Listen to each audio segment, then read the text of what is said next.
اعوذ باللہ من الشیطان الرجیم بسم اللہ الرحمن الرحیم۔ عزیز طلباء و طالبات، السلام علیکم ورحمۃ اللہ۔ امید کرتا ہوں کہ آپ اللہ کے فضل سے خیریت سے ہوں گے، اور یہ بھی میں امید کرتا ہوں کہ ہمارے جو آن لائن لیکچر آپ تک پہنچ رہے ہیں، آپ انتہائی ذمہ داری اور لگن کے ساتھ ان کو سن بھی رہے ہوں گے، اور ان کو یاد کر کے جو ہے وہ لکھ بھی رہے ہوں گے۔ تو ہمیں آپ سے یہی امید ہے، اللہ آپ کو اپنے اس مقصد میں کامیاب و کامرانی سے نوازے۔ تو پیارے بچوں، بلا تمہید آتے ہیں اپنے اس مضمون کی طرف، اور آج ہم نے اس مضمون کا جو ہے وہ 8واں جو نکات، جس کو ہم آپ ہیڈنگ بھی کہتے ہیں، اس کے پر بات کریں گے۔ اور 7 جو نکات ہیں اس سے قبل ہم نے گزشتہ روز کیے تھے، ان کو بھی ذہن نشین رکھیں، اور آج چلتے ہیں 8ویں نکات کی طرف۔ اولاد کی تربیت۔ ایک پڑھی لکھی ماں جو ہے وہ اپنے گھر کے اندر اپنے بچوں کو اچھی تعلیم و تربیت میں اہم کردار ادا کرتی ہے۔ اگر ایک گھر کے اندر پڑھی لکھی ماں نہیں ہوگی تو وہ اچھے طریقے کے ساتھ وہ اپنے بچوں کی دیکھ بھال کرنے میں ناکام ہوگی، وہ اپنے بچوں کی پرورش کرنے میں ناکام ہوگی، وہ اپنے بچوں کے اندر جو ہے اخلاقیات جیسے جو صفات ہیں وہ ان کو سکھانے میں ناکام ہوگی۔ تو جس گھر کے اندر پڑھی لکھی ماں ہوگی، وہ پورے کنبے کو ایک بہترین گھر کے افراد اور ایک بہترین معاشرے کے افراد اور بہترین ملک و قوم کو پڑھے لکھے جو ہے وہ افراد دینے میں کامیاب و کامران ہوگی۔ تو کسی بھی ملک کی ترقی کا راز وہاں کے عوام کا پڑھا لکھا ہونا، باشعور ہونا، سمجھدار ہونا، با کردار ہونا، محب وطن ہونا ضروری ہے۔ تو یہ ساری کی ساری صفات ایک آدمی کے اندر، ایک بچے کے اندر تب ہی پیدا ہوں گی جب اس کی والدہ پڑھی لکھی ہوگی، جب ایک گھر کے اندر پڑھی لکھی، باشعور، با کردار، با ہمت خاتون ہوگی۔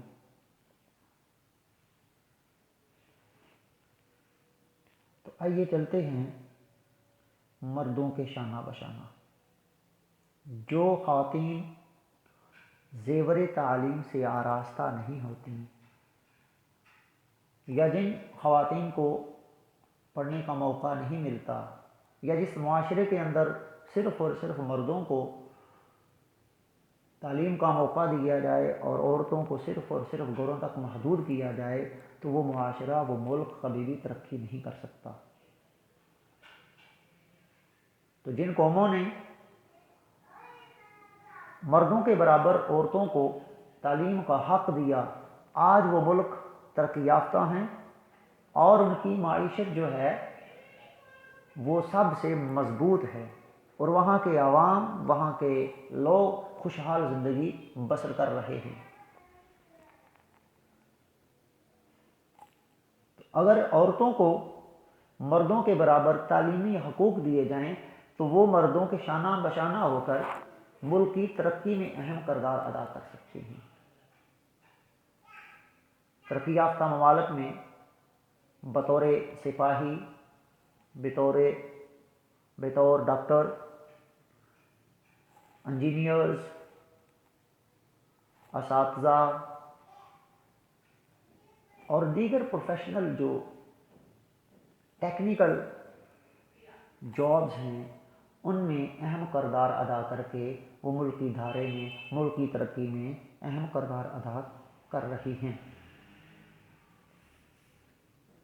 اور ترقی پذیر اور ترقی یافتہ ممالک کا موازنہ کیا جائے تو فرق معلوم ہو جائے گا کہ جو قومیں ترقی کی طرف جا رہی ہیں، جن کی معیشت مضبوط ہے، وہاں کے جو تعلیمی نظام ہے، اس تعلیمی نظام میں عورتوں کی جو شراکت داری ہے وہ مردوں کے برابر ہے۔ احادیث نبوی۔ حضرت محمد صلی اللہ علیہ وسلم نے مردوں اور عورتوں کو برابری کی سطح پر تعلیم حاصل کرنے کا حکم فرمایا، اور آپ صلی اللہ علیہ وسلم کا فرمان ہے اور آپ کی حدیث کا مفہوم کچھ یوں ہے کہ علم حاصل کرنا ہر مسلمان مرد اور عورت پر فرض ہے۔ حضور نبی کریم صلی اللہ علیہ وسلم جہاں مردوں کی تعلیم کا اہتمام فرمایا کرتے تھے، وہاں آپ صلی اللہ علیہ وسلم نے ایک دن عورتوں کی تعلیم و تربیت کے لیے بھی مخصوص کر رکھا تھا۔ حضور صلی اللہ علیہ وسلم کی ازواج مطہرات آپ صلی اللہ علیہ وسلم سے دین سیکھتی تھی، پھر وہ دوسری مسلمان عورتوں کو یہ باتیں سکھاتی تھی، اور اس طرح دین کی تعلیم عورتوں تک بھی باقاعدہ پہنچتی رہی۔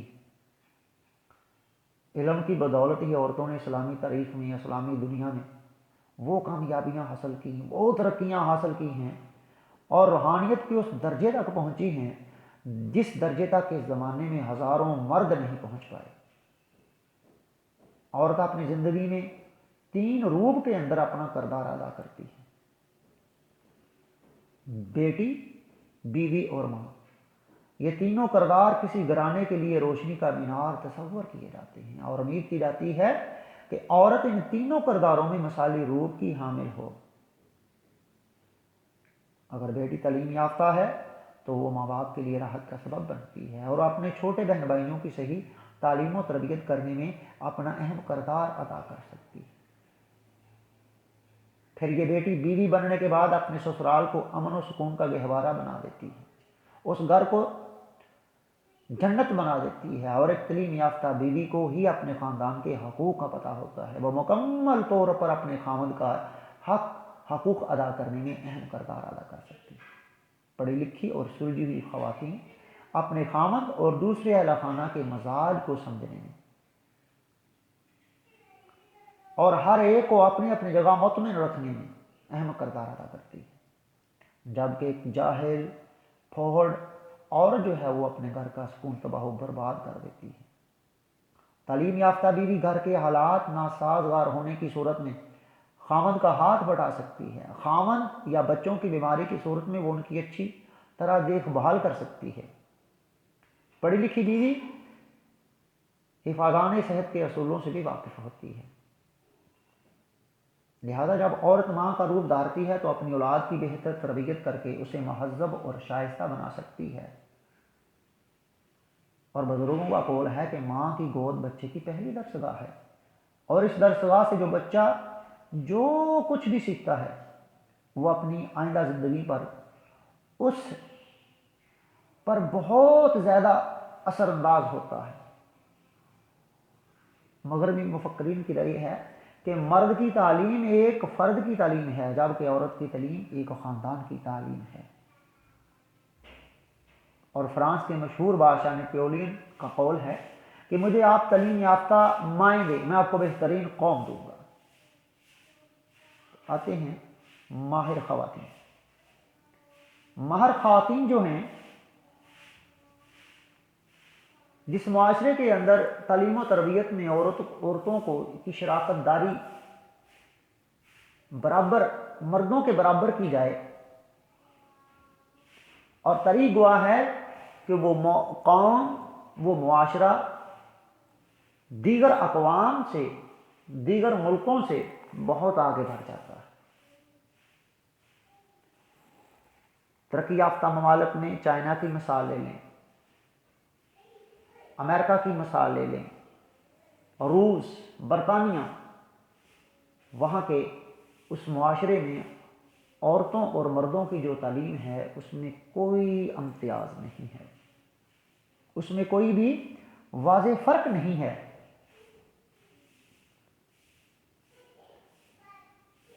تو اگر عورتیں بھی ماہر امراض یعنی نسوانی امراض میں ماہر ہوں گی تو ہمارے معاشرے کے اندر بہت ساری ایسی خواتین ہیں جو اور ہمارا اسلام بھی اس بات کی اجازت نہیں دیتا کہ ہمارے جو عورتوں کے جو پوشیدہ امراض ہیں وہ کسی مرد کے سامنے بیان کیے جائیں. تو اسلامی معاشرے کے اندر یہ چیز ناگزیر ہے کہ ہم اپنی بیٹیوں کو اور اپنی بچیوں کو شعبہ طب میں لے کر آئیں تاکہ وہ بہترین ماہر امراض کے طور پر خواتین کا علاج کر سکیں.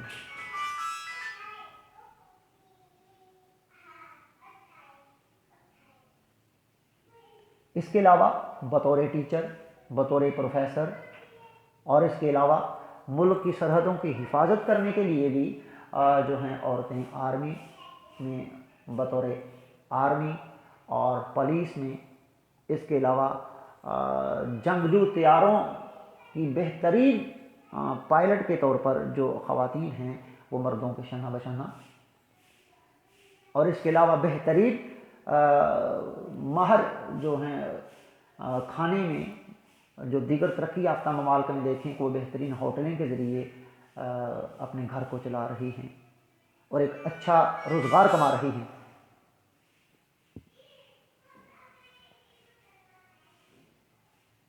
اور اگر ہم اپنی بیٹیوں کو اور اپنی بچیوں کو مردوں کے برابر حق حقوق دیں تو آپ کے سامنے بہت ساری مثالیں ہوں گی کہ نامور مسلم خواتین جنہوں نے دوران جنگ میں زخمیوں کی مرہم پٹی کی، انہیں ملازموں کو جب حقوق ملے تو انہوں نے مردوں سے زیادہ اچھا پرفارمنس کیا. لیکن یہ ساری کی ساری چیزیں شریعت کے حدود کے اندر رہ کر اور مخلوط تعلیم کو مد نظر رکھتے ہوئے عورتوں کے لیے الگ تعلیم کا بندوبست کرنا چاہیے اور مکمل پردے کا انتظام ہو. اور اگر شریعت کی حدود کا خیال نہ رکھا جائے تو وہ عورت بجائے معاشرے کی ترقی کے تنزل کا باعث بنے گی اور بے حیائی پھیلے گی. تو کسی شاعر نے کیا خوب کہا ہے کہ تعلیم عورتوں کی ضروری تو ہے مگر خاتون خانہ ہو وہ صبا کی پری نہ ہو. پڑھا لکھا معاشرہ، جس معاشرے کے اندر مردوں کے برابر عورتوں کو پڑھائی لکھائی کے مواقع میسر ہوں گے وہ معاشرہ بھی پڑھا لکھا ہوگا. جب معاشرہ پڑھا لکھا ہوگا تو وہاں کے افراد جو ہیں وہ محب وطن ہوں گے. وہاں کا معاشرہ جب پڑھا لکھا ہوگا تو وہ برائی سے نفرت کرنے والے ہوں گے، وہ خدمت خلق کرنے والے ہوں گے، انسانیت کی خدمت کرنے والے ہوں گے، وہ اپنے مفاد کو دوسروں کے مفاد پر قربان کرنے والے ہوں گے. اور کسی ملک کی کامیابی اور ترقی کا راز وہاں کے پڑھے لکھے معاشرے پر منحصر ہے. اگر پڑھا لکھا معاشرہ ہوگا، سلجھے ہوئے لوگ ہوں گے، باشعور لوگ ہوں گے تو وہ محب وطن ہوں گے، وہ ملک پر قربان نہیں دینے والے ہوں گے، وہ ملک کی ترقی اور ملک کی معیشت میں اپنے ہنر کے ذریعے، اپنی تعلیم کے ذریعے ہم کردار ادا کرنے والے ہوں گے. عزیز طلباء طالبات، آج ہم نے اولاد کی تربیت سے لے کر مردوں کے شانہ بشانہ، احادیث نبوی، ماہر خواتین اور پڑھا لکھا معاشرہ، یہاں تک اس مضمون کو کیا ہے. باقی نکات آپ کی خدمت میں لے کر آئندہ روز حاضر ہوں گے. تب تک کے لیے مجھے اجازت دیں. اللہ حافظ.